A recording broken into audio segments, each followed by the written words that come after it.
Hi friends, and welcome back to Bloom Home and Garden. Today we are creating in the kitchen. I want to make for you my favorite fall harvest salad. It is a great salad full of the warm fall flavors, and I would love to take credit for this, but I can't.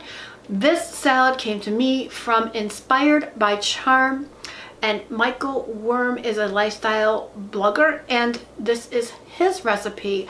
I found this recipe about 3 years ago, and I make it 3 or 4 times every fall, and I love it. I love it for dinner, lunch, and it is a wonderful for gatherings and all the entertaining that you do in the fall. So let's jump into this video and make the salad.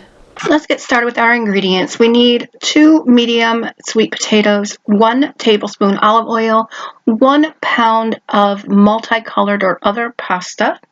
We need 3 cups of broccoli chopped into small bite-sized pieces. We need 1 cup of dried cranberries, 1/2 cup of pine nuts toasted, and we need 1/4 cup of red onion. We're going to use 1.5 cups of poppy seed dressing, and I really like this Ken's Steakhouse Light. This recipe also calls for 4 ounces of goat cheese, which I have eliminated, but if you like goat cheese, you can surely add it. We're just going to go in and just start peeling our sweet potato, and then we're going to chop that also in bite-sized pieces. Now, I really like, the rustic chop, but I also don't like having huge bites of food in my mouth when you're trying to talk or entertain. When there's people around, you just have big chunks of food and it's hard to chew up. So I always like to dice everything pretty small.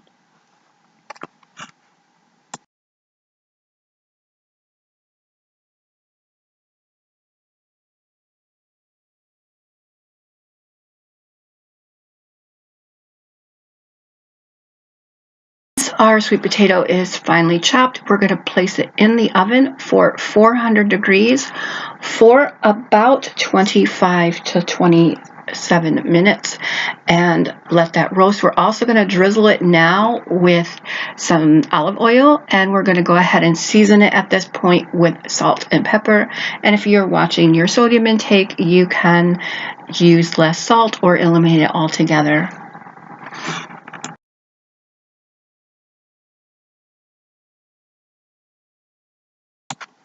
Once you've drizzled with olive oil and salt and peppered really well, you want to go ahead and mix it together.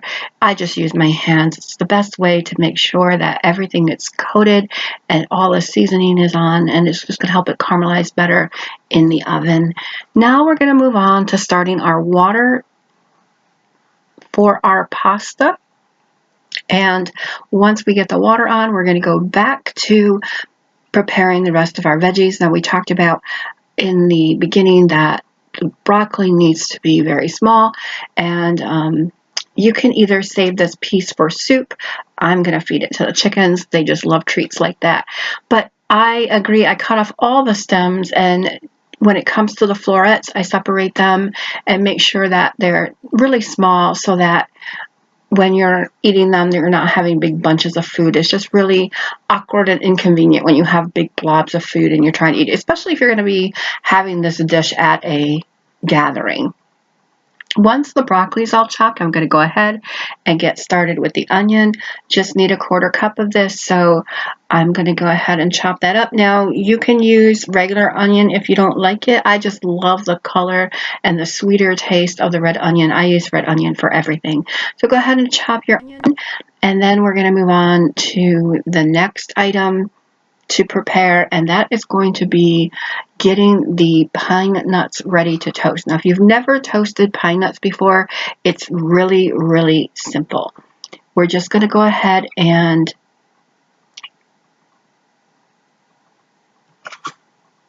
adding any oil to the pan. We are going to go ahead and just put the pine nuts in there. Now, pine nuts are a softer nut, and they are going to require you to babysit them. You don't have to stir it every moment. I'm just making sure that they're all spread around and they're flat on the pan. You want to do that for sure, but you don't have to stir them every second. Just don't go too far because they will burn. And you certainly don't want your burner up too high. You just want to keep this on low. You're right here in the kitchen, so just keep it there.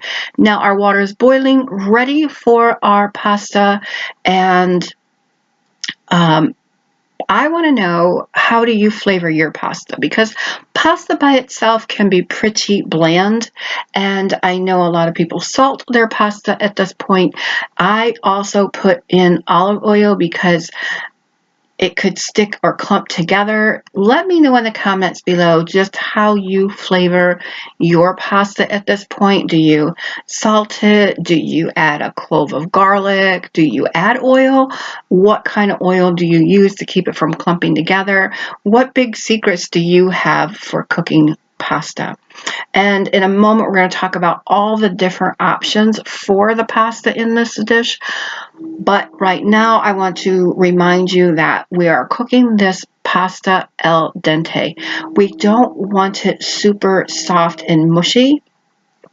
We want to keep it so there's a little bit of bite left in the noodle itself.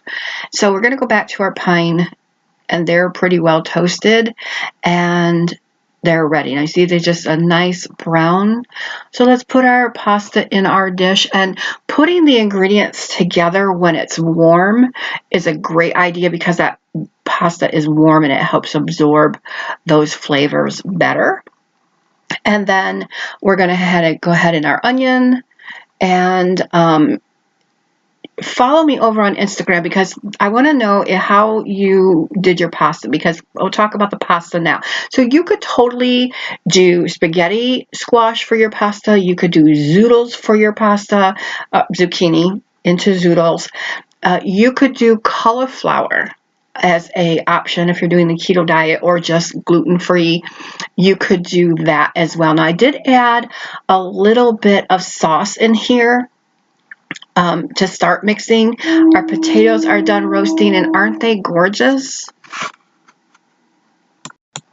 So if you're going to use those other options for your pasta in this dish, you would probably only parboil just a little bit to soften, not too much, because you wouldn't want them to get mushy as well in this dish. So we're just going to finish up, add in the rest of our salad dressing, and you can see all the pretty colors and flavors. And my mouth is just watering just watching this back. So go ahead and cover it up with some plastic wrap or a lid. All those flavors can come together and chill, and this will be wonderful later.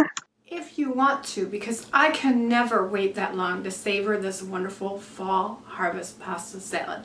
So give this video a thumbs up if you're going to be bringing this to your next backyard bonfire, tailgating, Thanksgiving, Friendsgiving, or just your next dinner. And subscribe, ring that bell so that you'll be with us on our next video. I hope to create with you again real soon. Until then, be blessed, be safe, and I'll see you soon.